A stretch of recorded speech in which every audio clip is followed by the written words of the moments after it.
I want to just say this before we wrap up. Yes, sir. The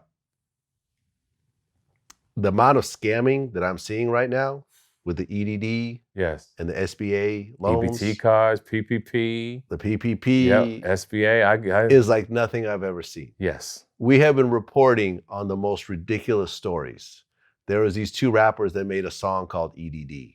Yes. You know, who literally are showing their fake EDD checks in the video. Mm-hmm. You know, it's like, oh, I think the lyrics were something like, "You got to sell a key. All I got to do is cash my EDD." Right.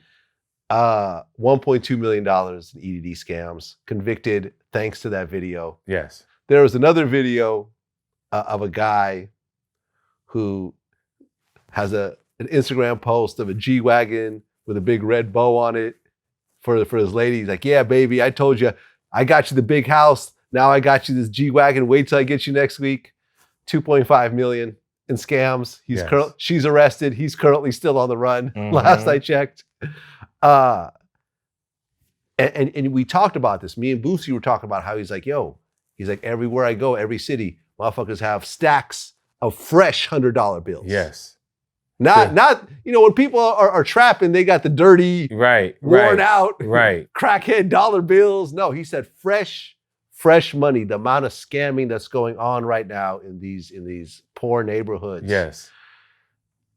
Is so sad to me because the government will go and find all this shit out. They're gonna find you.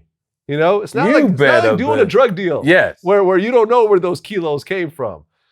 The government knows exactly where this shit's coming from. They coming. And everyone's gonna go to prison over this. Yep. You seeing the same thing? I see the same thing. And I was just talking to a friend about that yesterday. And same thing what you're talking about, especially in state of Michigan, Detroit, Michigan. They can't keep nothing on the shelves. Louis. Yeah. Everything is gone. And it's crazy to me. And what I want people to understand who are listening to the people who did any type of fraud, listen, I'm not against anybody doing a little something to get over. But the point is you're not respecting money.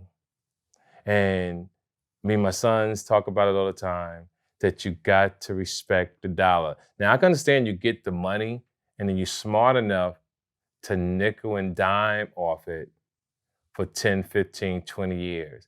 But you don't go out and buy a brand new Lambo. Right. Which is what's happening. Yep. Brand new cash. Yeah. And don't think that the dealer is not going to call the feds and they associate your name along with the deal and they're not going to come get you because they know where the money came from.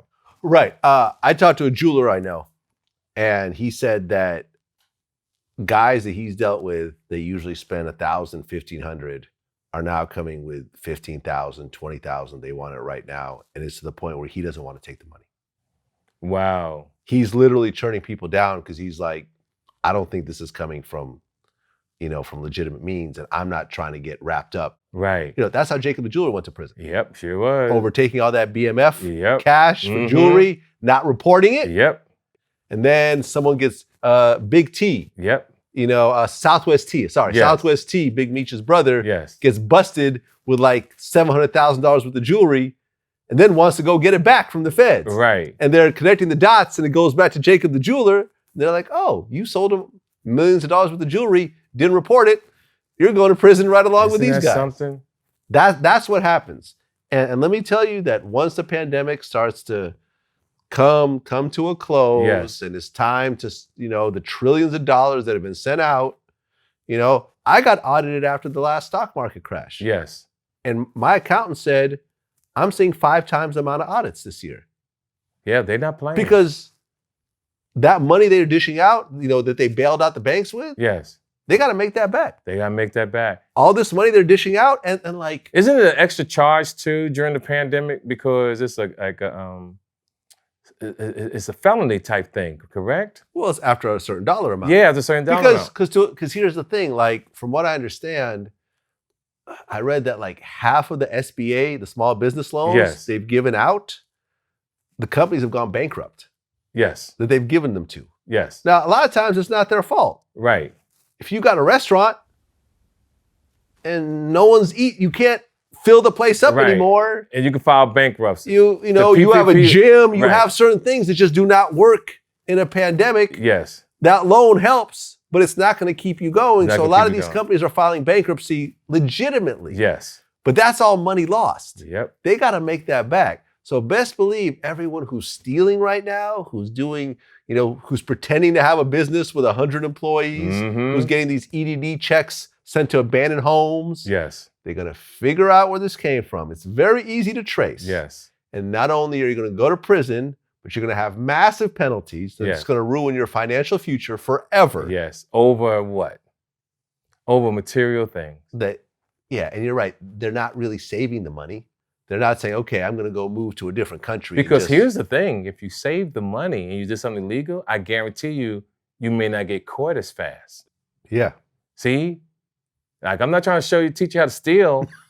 I'm just saying. I'm just trying to teach you how to steal. If you took the money and kept it, and I always tell people have a farmer's mentality.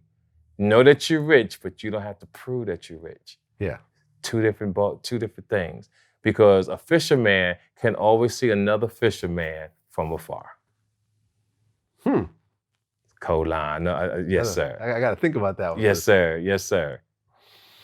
Yeah. And you will always take some level of loss of showing off your money. It's not worth it. Not in the world that we live in today. It may not be instantaneous. Yes. But you're going to piss people off. You're going to make people jealous. Yes.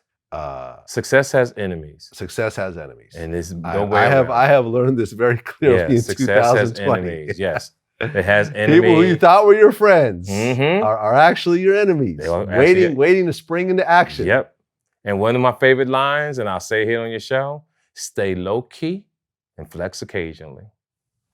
That's how we're going to end it. TK Kirkland. Vlad TV. Always a pleasure, man. Always a pleasure, young man. Until next time. Until next time, thank you for everything. My children, me. I want the world to understand you're my man for life. And may your pain be champagne. There we go. Until next time. Yes, sir. Peace.